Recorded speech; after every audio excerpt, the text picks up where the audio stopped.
warahmatullahi wabarakatuh.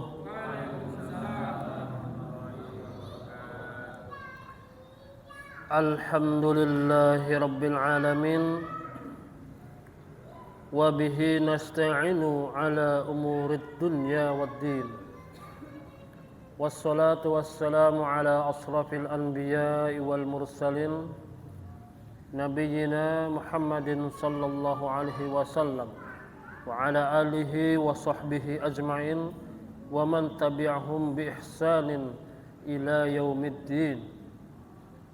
Ma sya'allahu kan wa ma lam yasha' lam yakun wa la hawla wa la quwwata illa billahil aliyyil azim.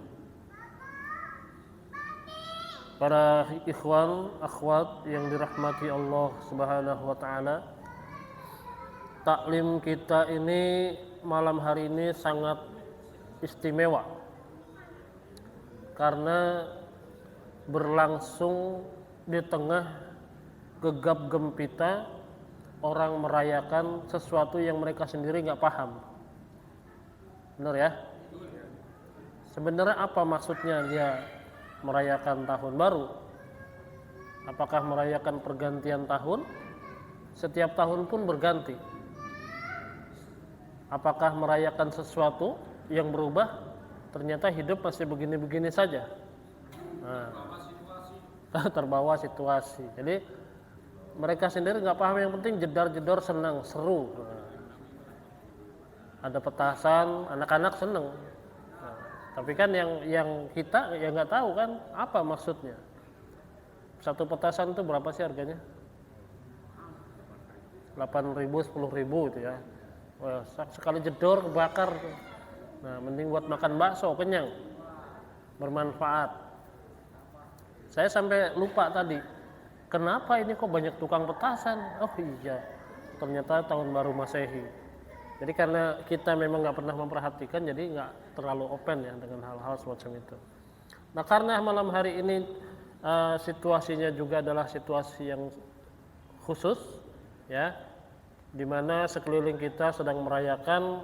Sebenarnya kalau dalam kajian historis, perayaan tahun baru ini masuk dalam ritual paganisme, ritual pada penyembahan berhala, penyembahan dewa-dewa tertentu dari bangsa Yunani.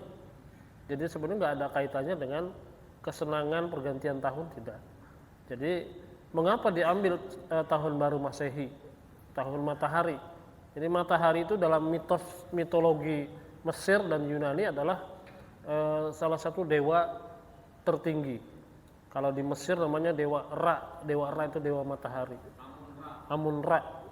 Kalau di Yunani juga sama, ya. Jadi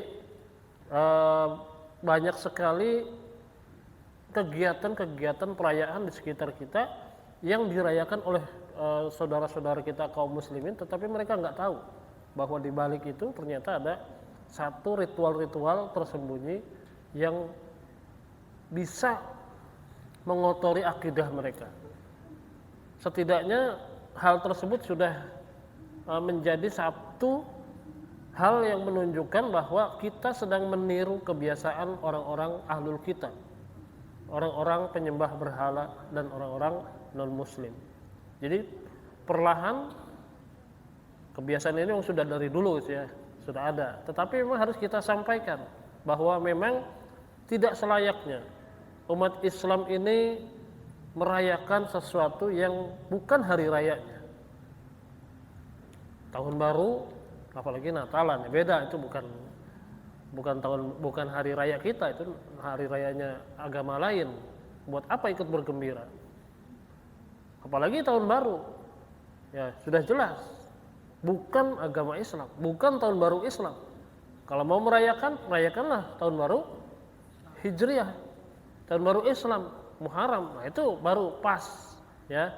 Walaupun sebetulnya juga tidak ada dalilnya harus merayakan, tetapi setidaknya itu menjadi pembeda, menjadi furqan, menjadi satu hal yang menunjukkan bahwa kita adalah punya identitas muslim. Nah, jadi generasi kita ini adalah generasi yang miskin, generasi yang krisis terhadap identitas keislamannya.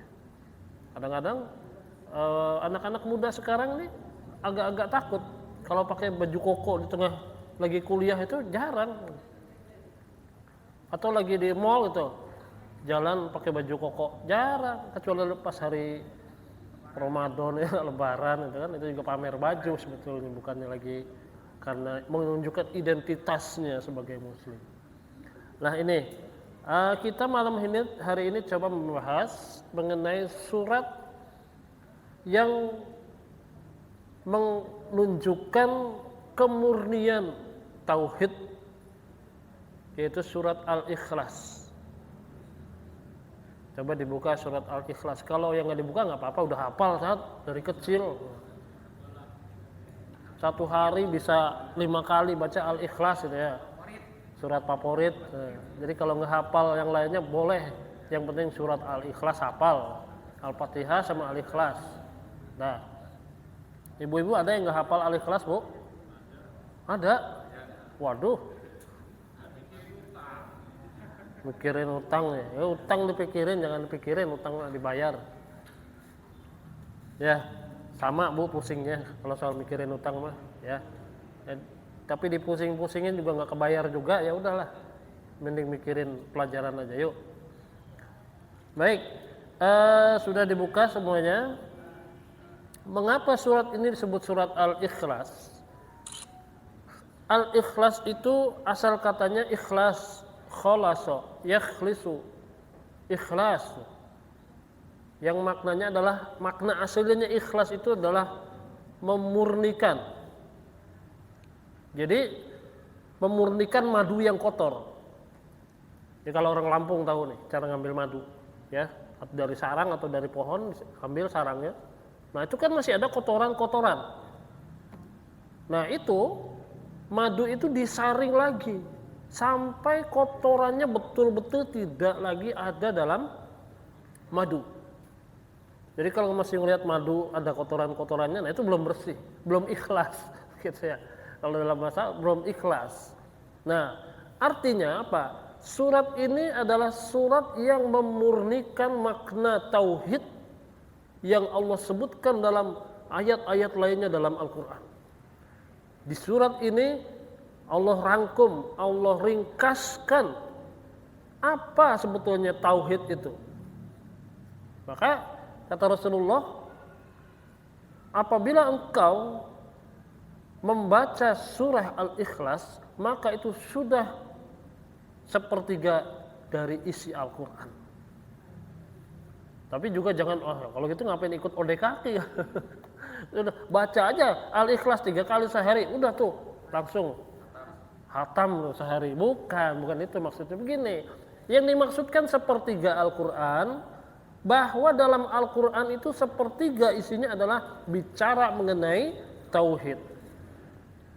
Dengan membaca, memahami makna tauhid dalam surat Al-Ikhlas, maka sama artinya kita sudah membaca sepertiga dari isi Al-Quran. Jadi sepertiga Al-Quran yang bicara tentang tauhid itu terangkum dalam surat Al-Ikhlas. Nah, Al-Ikhlas sendiri maknanya adalah memurnikan. Jadi kalau mau paham yang dimaksudkan tauhid itu apa, baca dan pahami surat Al-Ikhlas, maka kita akan paham apa sebetulnya tauhid itu. Kemarin kita baca Al-Usulus Salasah, bicara tauhid macam-macam. Tetapi inti dari semua pembicaraan itu adalah pada surat Al-Ikhlas. Ya, yuk kita baca dulu deh. A'udzu billahi minasy syaithanir rajim. Ya.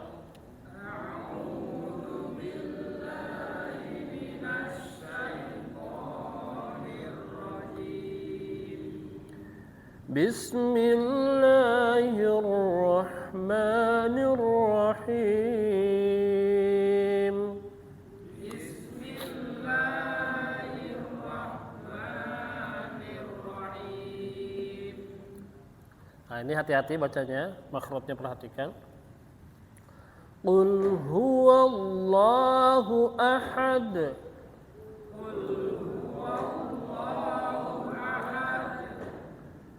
Allahus samad.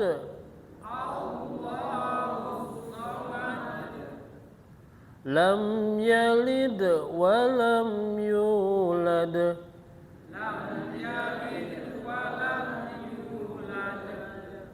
Wa lam yakul lahu kufuwan ahad.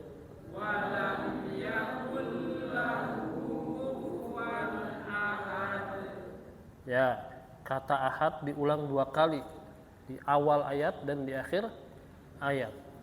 Jadi makna dari surat Al-Ikhlas ini adalah pada kata ahad, pengesaan. Nah, apa yang dimaksudkan pengesaan? Baik, kita sebelum masuk pada makna tafsirnya, coba kita perhatikan sedikit tajwidnya. Qul huwallahu ahad. Ahad itu apa?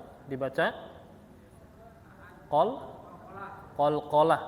Qalqalah itu artinya memantul-mantul. Kalau nancep, wah itu bukan qalqalah. Ya. Kalau bola dilempar ke dinding, maka dia memantul.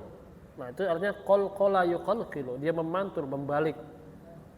Tapi kalau kotoran dilempar ke dinding, dia nempel. Nah, itu tidak qalqalah, ya. Dia menempel. Nah, ini saya sering mendengar ada kekeliruan ketika membaca ahad, itu menambahkan tasdid pada dal. Qul huwallahu ahad. Jangan qul huwallahu ahad. Nah, itu ada tasdid. Kalau antum membaca ahad, itu menambahkan tasdid pada dal, padahal aslinya tidak ada. Jadi qul huwallahu ahad, tipis saja, jangan ditekan. Oh, buat biasanya saya paham mau ngejar qalqalahnya, ya kan? Nah, tapi jadinya ketambahan tasdid, maka keliru jadinya. Yang harusnya tidak tasdid tapi menjadi terbaca tasdid. Jangan membaca qul huwallahu ahad. Jangan. Qul huwallahu ahad. Ya, paham? Nah. Coba kita ulangin. Qul huwallahu ahad.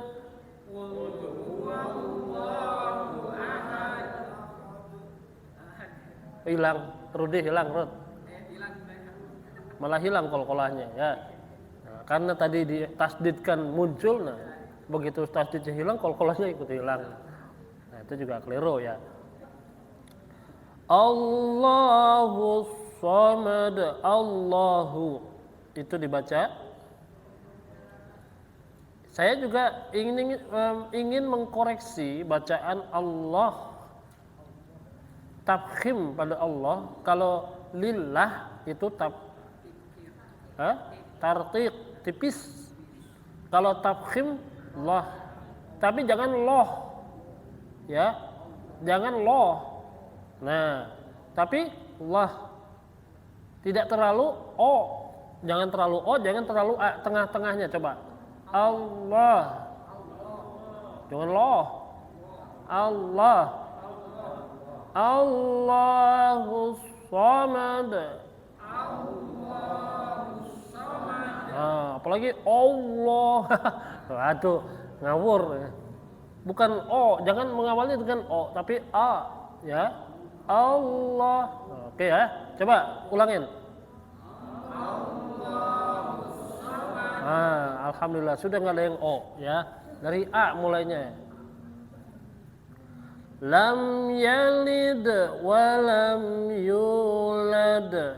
Lam yalid wa lam yulad. Baik, lam yalid, lam bertemu ya. jangan dengung. Itu izhar.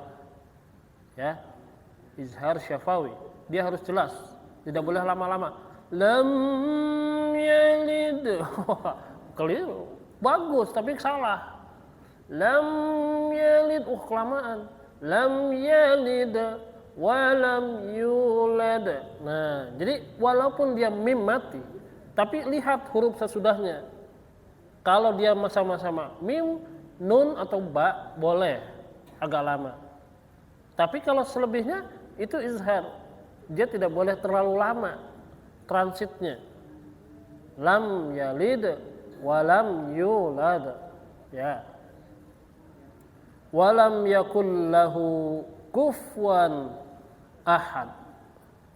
Ini ada banyak versi pembacaan pada kata kufuwan ini. Ada yang membaca seperti kita, bacaan qiraahnya Asim, Hafs dari Asim, yaitu walam yakul lahu kufuwan ahad. Itu kufuwan jelas. Tapi ada juga nanti qiraat lain yang membaca kufwan. Jadi bukan kufuwan tetapi kufwan. Jangan disalahin karena dia juga punya sanadnya. Boleh.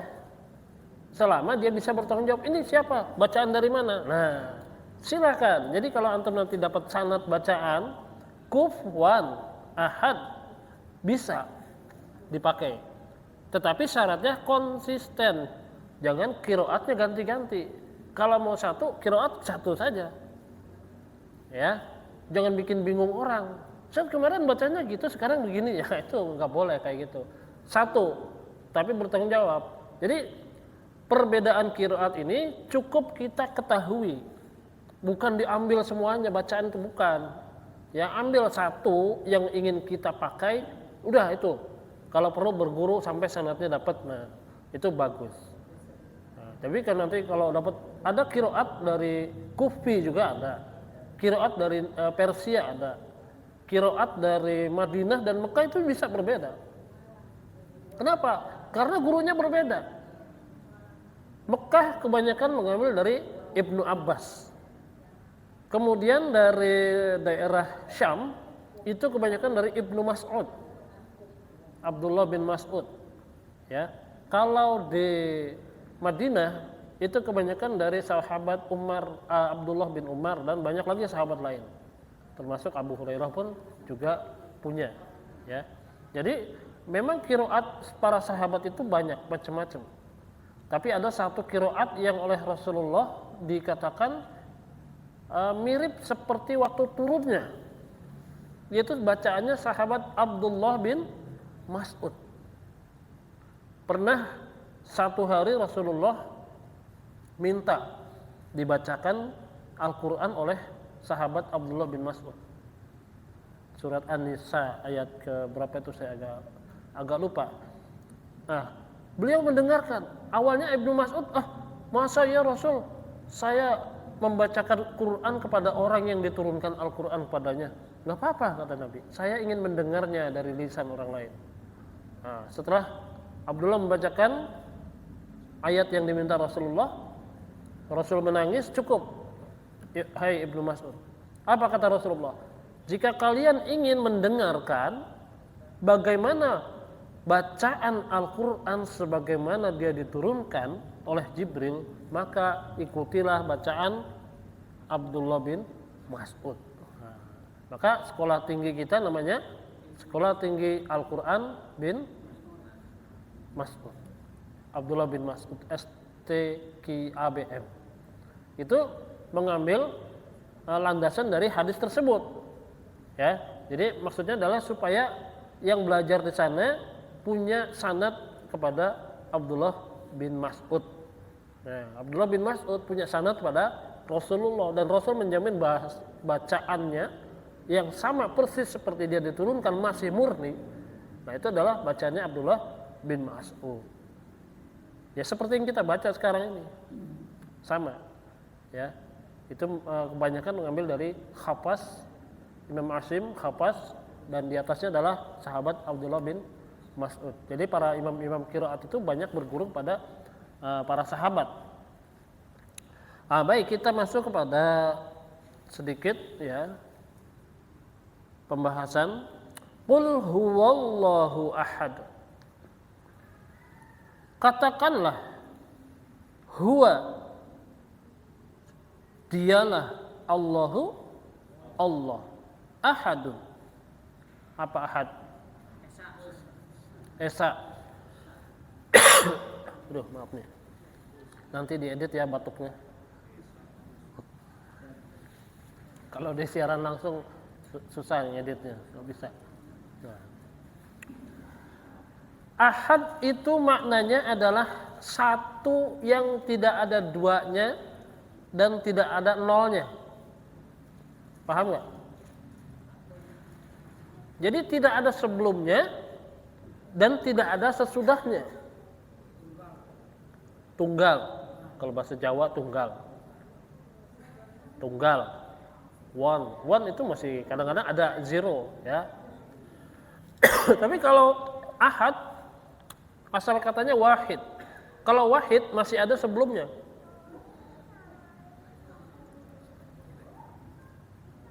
Tapi kalau ahad itu tidak ada sebelumnya. Jadi yang dimaksud ahad itu adalah satu yang tidak ada nolnya, tidak ada duanya. Jadi pokoknya satu saja. Maka dalam pemahaman yang disebut ahad itu artinya tidak ada pembandingnya. Tidak ada kesamaannya dengan apapun dan siapapun. Itu ahad. Pokoknya cuma satu-satunya. Dan tidak ada yang sama dengan dia sedikit pun. Jadi kalau satu tapi masih ada kesamaannya, nah itu bukan satu, bukan ahad, tapi wahid mungkin. Ya, yang pertama, tetapi ternyata ada kembarannya, nah itu bukan satu.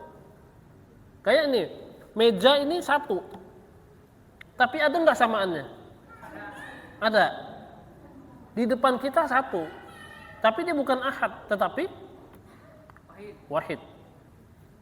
Ya, hari ahad, hari yang tidak ada, tapi itu ahad ada salasa, isnani salasanya kalau hari kan.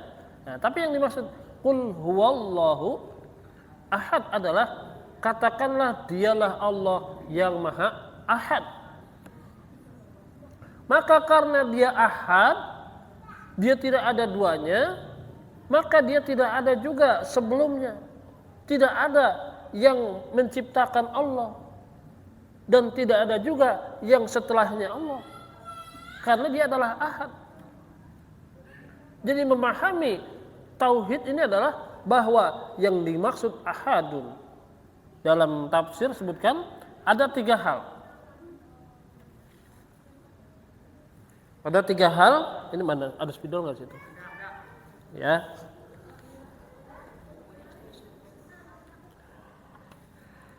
Ahad itu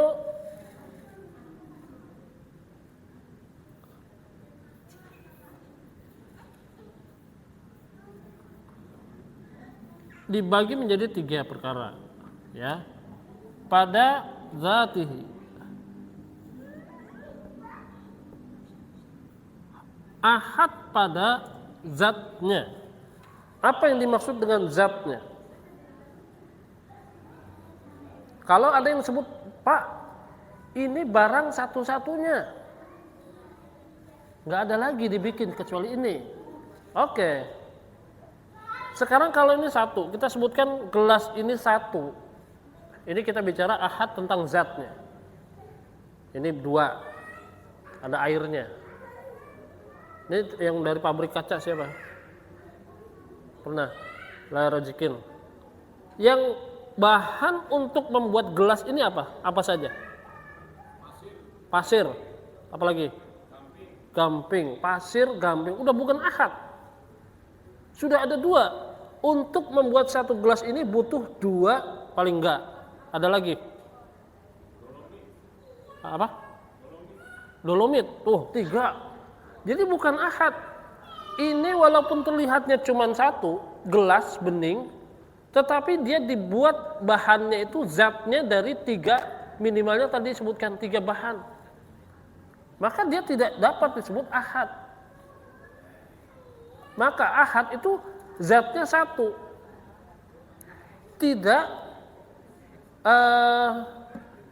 dibangun dari zat yang lainnya. Tidak ada zat yang membuat lainnya. Jadi kalau mengatakan Allah itu bahannya apa? Zatnya apa? Zatnya tidak ada pembandingnya satupun. Jadi Allah ya bahannya satu, zatnya satu. Yang disebut Allah itu zatnya satu. Tidak ada Allah terbuat dari zat ini, zat ini, zat ini, enggak. Allah ya satu. Itu ahad. Jadi kalau tadi seperti tutup ini saja, walaupun terlihatnya plastik satu buah, tapi untuk membuat plastik ini bahannya tidak cukup satu buah. Mungkin dari minyak bumi. Minyak bumi dari apa? Ada campuran-campuran lainnya yang pada akhirnya membentuk tutup plastik ini. Spidol ini pun tidak satu, tidak ahad. Karena dia terdiri dari beberapa bagian. Kita tidak dapat mengatakan ini spidol. Ini tutup spidol. Ini spidol. Tanpa tutup. Bisa. Tapi kalau spidol tidak ada isinya, apakah itu dikatakan spidol? Tidak. Itulah kelemahannya. Kalau zat tidak dibangun dari satu zat saja, dia tidak akan lengkap. Maka Allah menjadi lengkap karena memang hanya dibangun dengan satu zat saja. Bukan dibangun, malah terdiri dari satu zat saja. Itu secara zat, ya. Esa, ahad secara zatnya artinya Allah tidak ada satupun makhluk yang menyamainya. Manusia tidak, malaikat apalagi tidak. Semua makhluk, semua selain Allah adalah makhluk, diciptakan. Bagaimana cara Allah menciptakan? Fa idza arada syai'an ay yaqulu lahu kun fayakun. Dah cukup itu. Allah mau sesuatu tinggal kun fayakun. Jadilah, maka dia jadi. Kalau saya mau buat kopi, dipanasin dulu airnya. Dicari dulu kopinya ke warung. Enggak kun fayakun. Masih ada prosesnya panjang. Mau dapat duit pun juga begitu, prosesnya panjang. Udah deal bisnis saja, ya oke, Pak saya pesen togenya, saya pesen lontongnya, udah dibuat, Pak mohon maaf gak jadi, kadang batal. Tapi bagi Allah tidak ada pembatalan. Kalau Allah berkehendak kun fayakun, jadi maka jadi. Nggak akan ada yang bisa membatalkan kehendak Allah.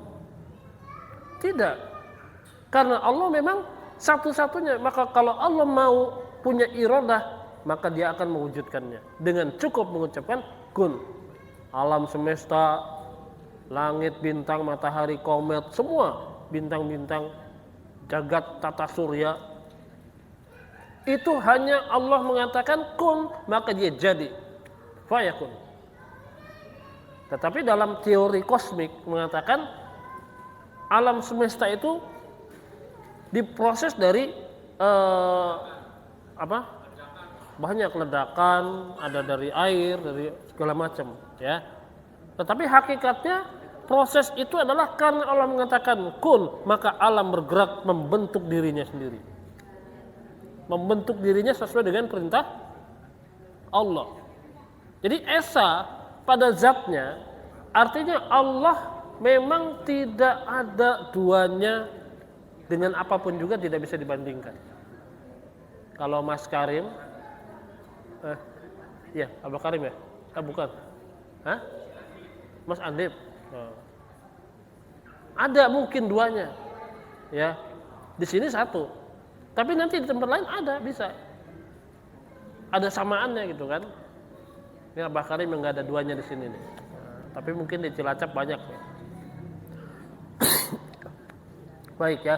Jadi yang kedua, Esa yang kedua adalah pada sifatnya. Bisifatihi.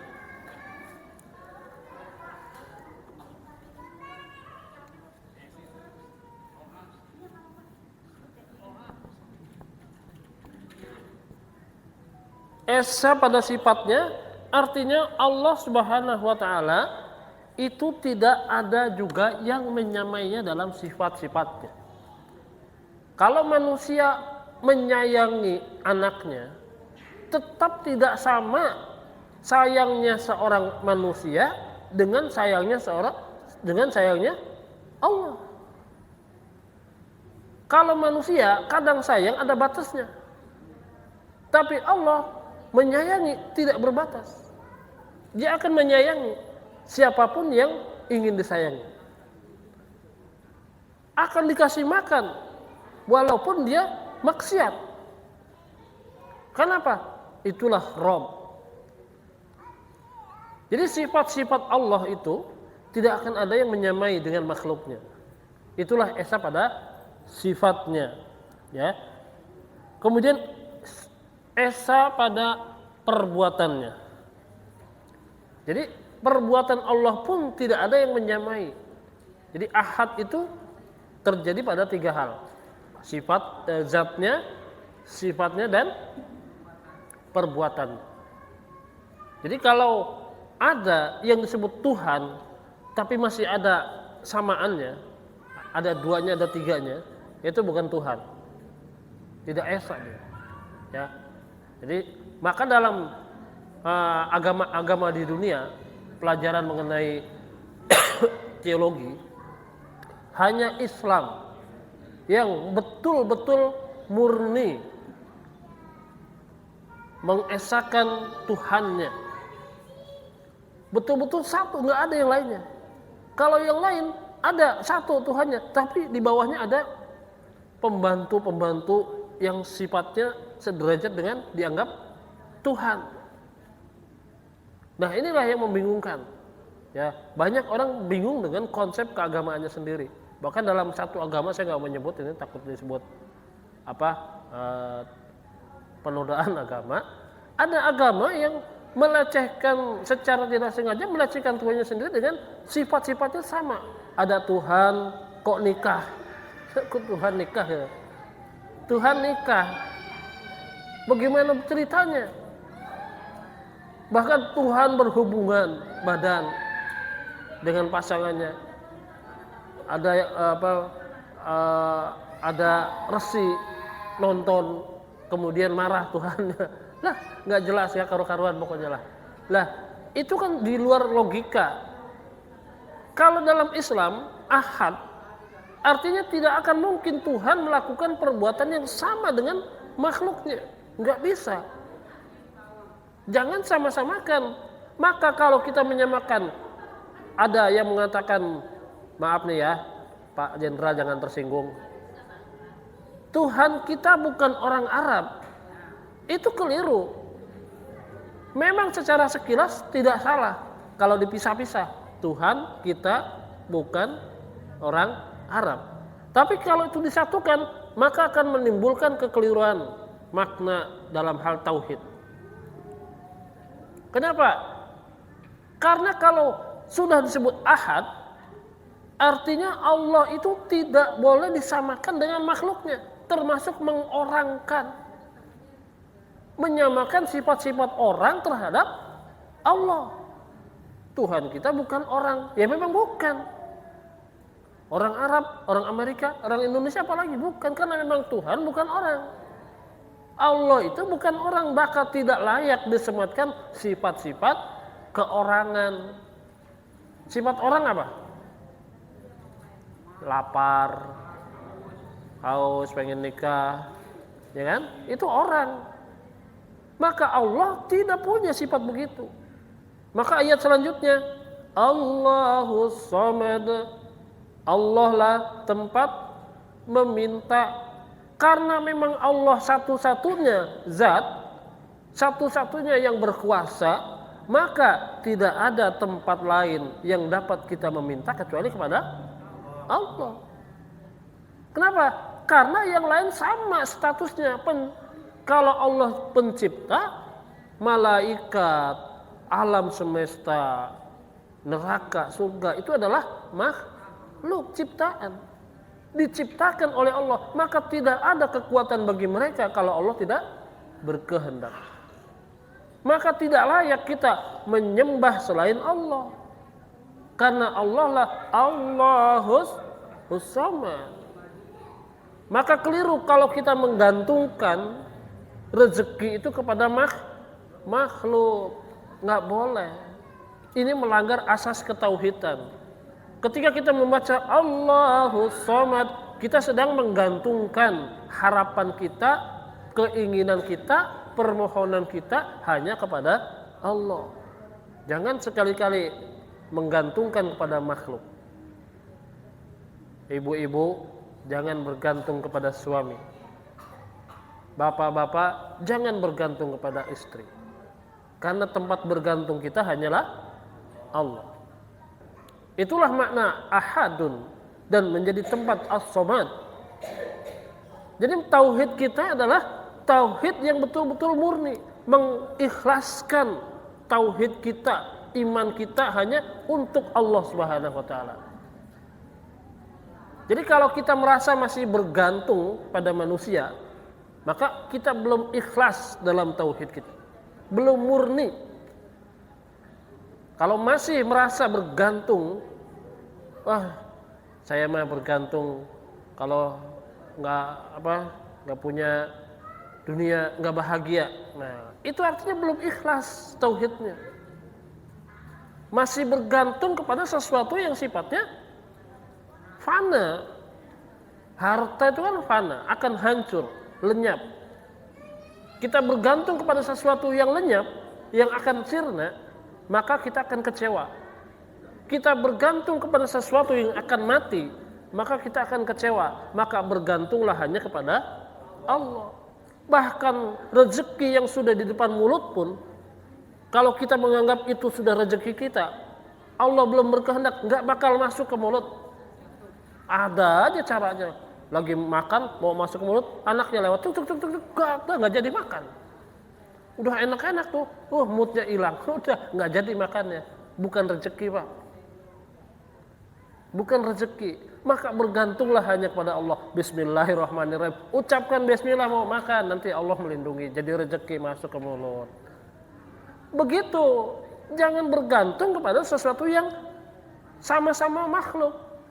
Kita akan kecewa. Maka begitu juga kalau kita merasa sudah menolong orang, kemudian orang itu tidak membalas kebaikan pada kita, jangan kecewa. Karena kalau kita kecewa, kita sudah menjadi Fir'aun kecil. Loh, kok bisa?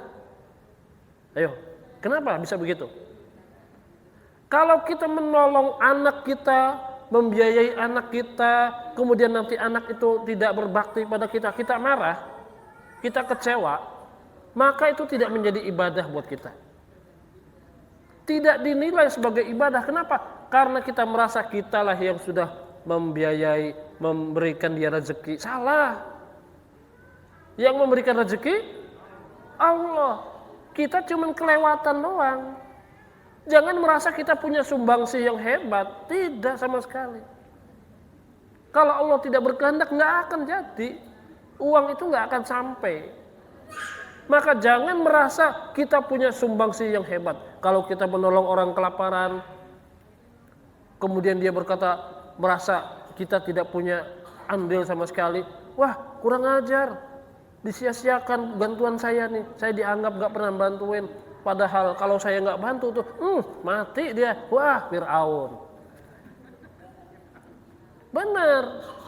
Kenapa? Karena yang membuat dia hidup dan mati bukan kita. Bukan makanan yang kita kasih. Allah. Kalau kita nggak kasih makan, orang lain akan ngasih dia makan. Karena apa? Udah rezekinya. Maka jangan kita merasa GR dengan apa yang kita berikan pada orang lain gitu loh. Karena kalau kita merasa itu adalah kontribusi kita, maka kita akan kecewa ketika dia tidak membalas kebaikan itu dengan kebaikan. Tapi kalau kita ikhlas karena Allah mau dia bersikap apapun, kita ikhlas ya sudah kewajiban saya. Nggak usah minta membalas jasa dengan baik-baik, kita membaik-baikan kita, nggak usah. Kita dapat baik atau tidak, pahala sudah dapat. Jadi Bapak Ibu sekalian, kalau mau dapat pahala sebagai orang tua, ikhlaslah dalam mendidik dan membiayai anak-anaknya. Maka sepanjang kita membiayai dia dari lahir, bahkan dari kandungan, sampai nanti dia dapat hidup mandiri, pahala itu akan dianggap sebagai shadaqatun jariyah. Sepanjang anak itu melakukan kebaikan, maka orang tua pun akan mendapatkan kebaikan. Jadi jangan merasa kecewa ketika anak tidak sesuai harapan, biar saja. Kita yang penting sudah mendidik, sudah mengajarkan. Kalau kita kecewa, hati-hati. Jangan-jangan akidah kita sudah tercemar menjadi Fir'aun kecil. Ya, merasa sudah memberikan biaya, menghidupi, kemudian merasa sok kuasa. Kamu kenapa nggak balas saya? Kamu kalau nggak bapak pelihara, mati kamu nak. Wah, enggak. Buktinya apa? Banyak anak yatim tetap hidup, nggak ada orang tua. Benar nggak? Benar. Pak Rudi orang tuanya masih ada? Hah? Tinggal satu. Masih hidup kan sampai sekarang, Rudi? Bisa makan sendiri kan? Artinya sebetulnya kita tidak bergantung kepada makhluk, tetapi bergantung kepada Allah. Allah yang memberikan rezeki. Entah dari mana jalannya, tetapi pasti akan sampai. Kalau Allah sudah berkehendak memberikan rezeki. Jadi seperti sering saya bilang, urusan rezeki mah sudah selesai. Allah sudah membaginya kepada kita semua. Allah sudah menetapkan. Tapi kadang-kadang kita yang merasa kalau rezeki lagi sedikit, Allah sedang marah sama kita. Kalau rezeki sedang banyak, Allah sedang memuliakan kita. Surat apa itu? Al-Fajr. Wa idza mabtalahu rabbuhu faqadara alaihi rizquhu fa yaqulu rabbi ahanan. Kalau yang sebelumnya wa idza apa itu? Apabila diberikan rezeki kepadanya, Rabbi akraman, ya Allah, Allah sedang memuliakan saya. Masya Allah, GR-nya luar biasa, gitu kan? Lagi kaya, ini karena saya rajin amal soleh, saya rajin ibadah. Wa yaqulu Rabbi akraman, Masya Allah. Tauhidnya sedang tercoreng itu. Ya, jangan merasa begitu. Rezeki itu sudah Allah kasih kepada orang kafir, maksiat sekalipun Allah kasih banyak. Enggak ada hubungannya dengan dimuliakan atau enggak. Dan kebalikannya, kalau lagi banyak utang, lagi banyak masalah, Rabbi ahanan, ya Allah, Allah sedang menghinakan saya, Allah sedang ngenyein saya, Allah sedang tidak sayang sama saya. Salah. Jangan merasa begitu. Aduh, saya ditipu orang nih, dagangan saya bangkrut. Wah, Allah sedang menegur saya mungkin. Bukan. Ya. Mungkin sedang menegur, tetapi bukan karena sedang menghina, sedang merendahkan kita, tidak. Rezeki itu sudah ada jalannya, ya. Tetapi hal tersebut adalah menjadi ibrah pelajaran bahwa setiap jalan yang membuat kita bangkrut, yaitu menjadi pelajaran buat kita. Karena kalau tidak dikasih pelajaran begitu, mungkin kita nggak tahu kalau itu adalah salah, cara yang salah. Jadi Allah sangat luar biasa memberikan kita pelajaran. Oh begitu toh, ternyata bisnis saya salah karena caranya salah. Besok nggak saya ulangin lagi. Maka rezeki datang lagi. Kenapa? Karena caranya sudah benar. Jadi jangan mengatakan Allah sedang membenci saya, Allah sedang memuliakan saya. Tidak. Rezeki itu sudah ada kadarnya masing-masing. Maka Allahus Samad, Allah lah tempat saya bergantung. Saya tidak bergantung kepada siapapun kecuali kepada Allah. Tidak bergantung kepada suami, tidak bergantung kepada harta, tidak bergantung kepada warisan. Karena itu adalah makhluk. Ngapain kita bergantung sama makhluk? Mau sama-sama mati, sama-sama hancur.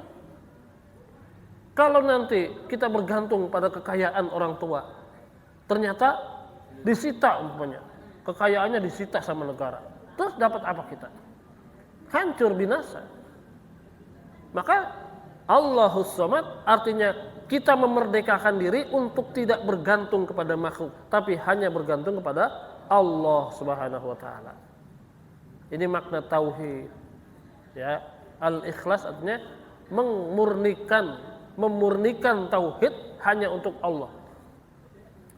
Lam yalid wa lam yulad. Ini berat nih. Karena bersinggungan dengan konsep Nasara dan Yahudi. Ini Allah hendak mengatakan konsep yang mengatakan Allah itu beranak atau diperanakan itu salah. Orang Yahudi mengatakan Uzair adalah anak Allah. Padahal Allah sama sekali tidak beranak, tidak melahirkan, tidak menurunkan keturunan, apalagi beristri. Kenapa dengan Nabi Isa yang cuman lahir tanpa bapak terus dianggap Tuhan? Kok bukan Nabi Adam yang lahir tanpa ibu dan bapak? Itu lebih canggih lagi.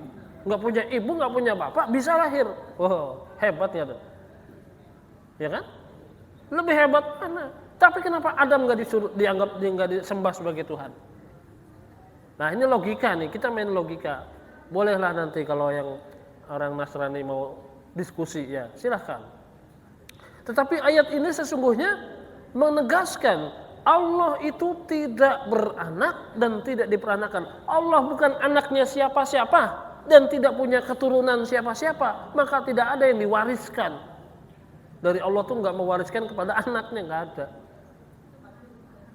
Kalau agama lain mengatakan ada keturunannya dewa, turun lagi anaknya menjadi anak dewa. Wow. Maka muncul mitos Hercules, anaknya dewa. Masya Allah. Bingung saya gimana caranya. Bahkan kadang-kadang lebih konyol lagi dalam kisah pewayangan itu ada ya. Apa itu? Yang sebut Karna. Adipati Karna. Anaknya Dewa Surya. Wah.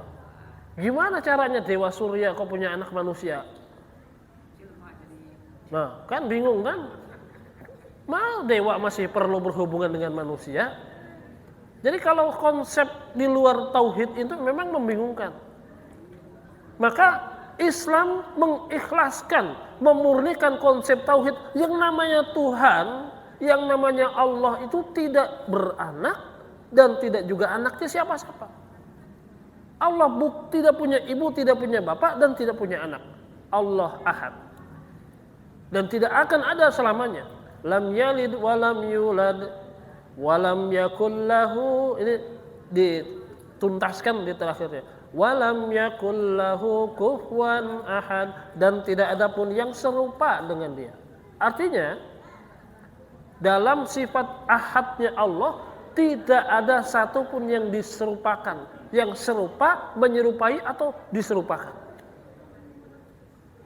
Banyak yang mengatakan malaikat itu adalah anak-anaknya Tuhan.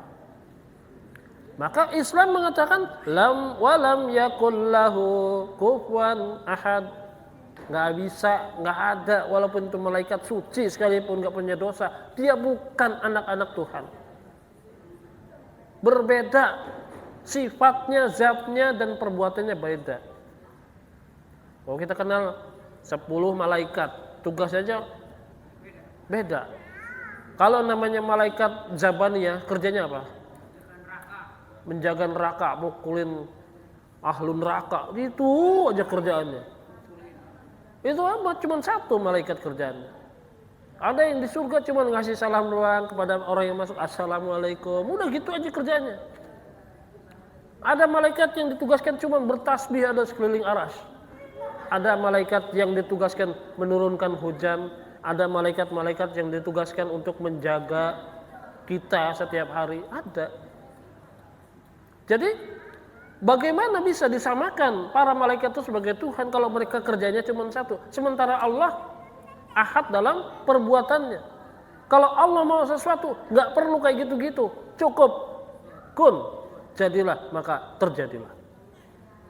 Lah kalau malaikat perlu proses juga. Maka bedanya makhluk dengan Khalik adalah bahwa makhluk untuk mendapatkan sesuatu dia butuh proses.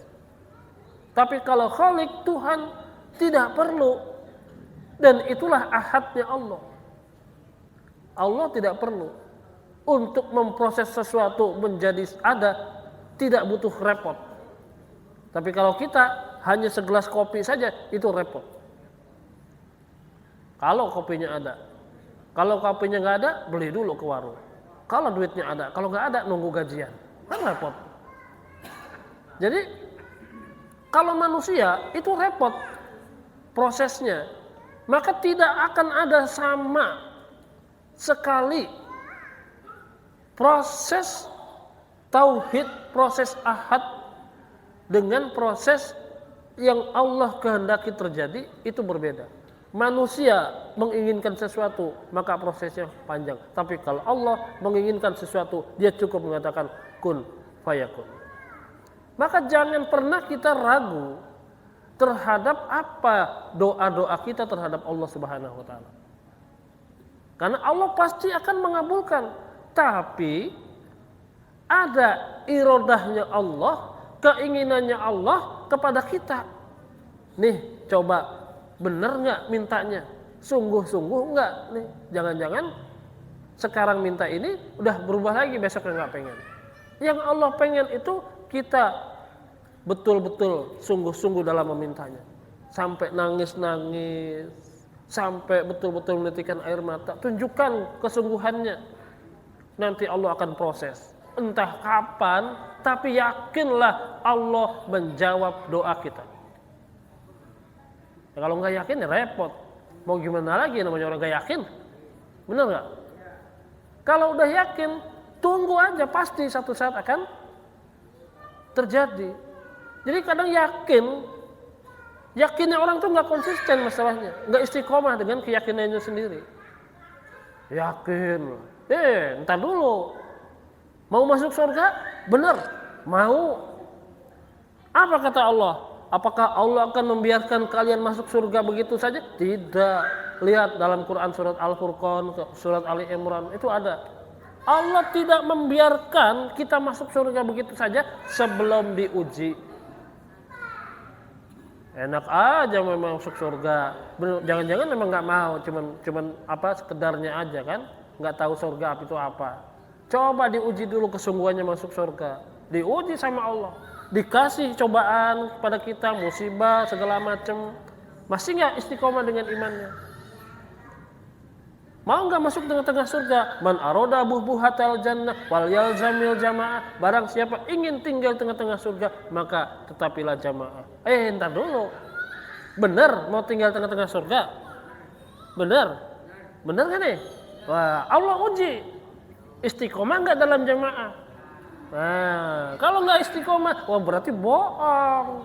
Itu ditipu keinginannya, ya, bohong berarti. Jadi kalau betul berbaiat itu mau tinggal di tengah-tengah surga, istiqomah. Itu berat memang. Ya memang begitu. Jangan dikira masuk surga itu apa namanya gampang segitunya. Ya, memang setiap orang pasti masuk surga. Man qala la ilaha illallah dakhalal jannah. Tapi kapan masuknya itu nanti tergantung amal kita. Masa ia mau disamakan yang istiqomah dengan yang enggak istiqomah? Wong masuk bioskop aja ada kelas VIP sama kelas cere. Masa mau disamain yang bayarnya mahal sama yang bayarnya murah atau gratisan gitu kan? Nggak bisa disamain. Maka kalau mau masuk di surga yang VIP, man aroda buhatal jannah, artinya VIP-nya surga itu. Apa syaratnya? Fal yalzamil jamaah. Iltizam itu artinya istiqomah. Tetap di tengah-tengah, biasakan dirimu dalam jamaah. Oh, di dalam jamaah apa kelazimannya? Taklim. Oh iya, taklim terus. Jangan begitu nanti di akhirat, loh, para ikhwan tinggalnya di tengah-tengah surga. Kok saya dapatnya di pinggir? Loh, sampean waktu di dunia taklimnya istiqomah enggak? Loh, jangan protes. Kalau nanti di surga dapatnya belakangan, lah ikhwan Riasa 1 udah masuk surga duluan. Kok saya masih ditahan-tahan? Bentar dulu. Kamu kan kalau taklim cuma setahun sekali gitu kan, sebulan sekali gitu. Taklimnya Abah doang. Lah itu yang istiqomah itu, mereka yang masuk duluan itu istiqomah tiap malam Sabtu datang. Nah itu.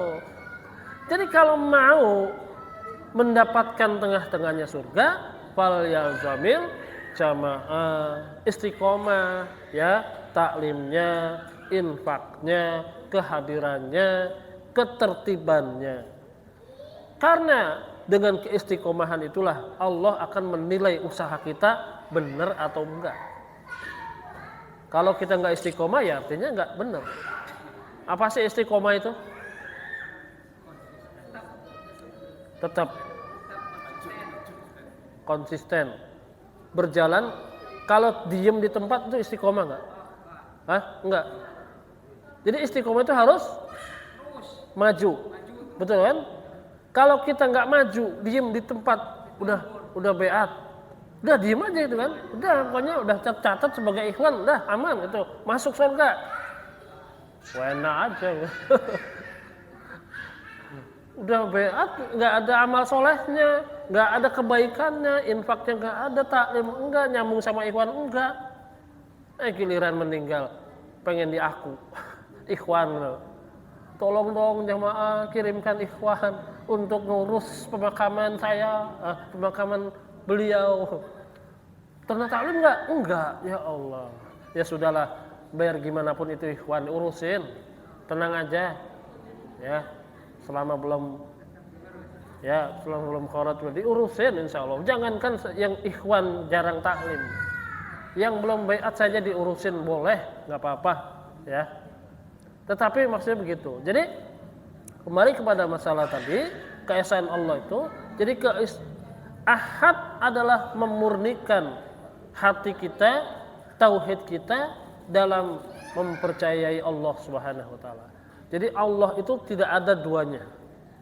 Jangan menyamakan Allah dengan makhluknya. Karena kalau kita masih merasa bergantung kepada selain Allah, tauhid kita, iman kita belum murni, belum ikhlas. Jadi orang yang tidak ikhlas itu adalah orang yang mencabangkan hatinya kepada selain Allah. Maksudnya begitu, ikhlas. Jadi kalau kita beramal, amalnya ikhlas ya. Maksudnya ikhlas itu bukan ridho, beda ikhlas dan ridho. Rela itu berbeda. Ikhlas itu ya hanya untuk Allah. Pokoknya saya sholat ya untuk Allah, saya taklim untuk Allah, saya menjadi istri karena Allah, saya menjadi suami karena Allah. Itu ikhlas. Maka Allah yang akan menuntun hidupnya. Tapi kalau kita meniatkan amal perbuatan kita untuk kepada selain Allah,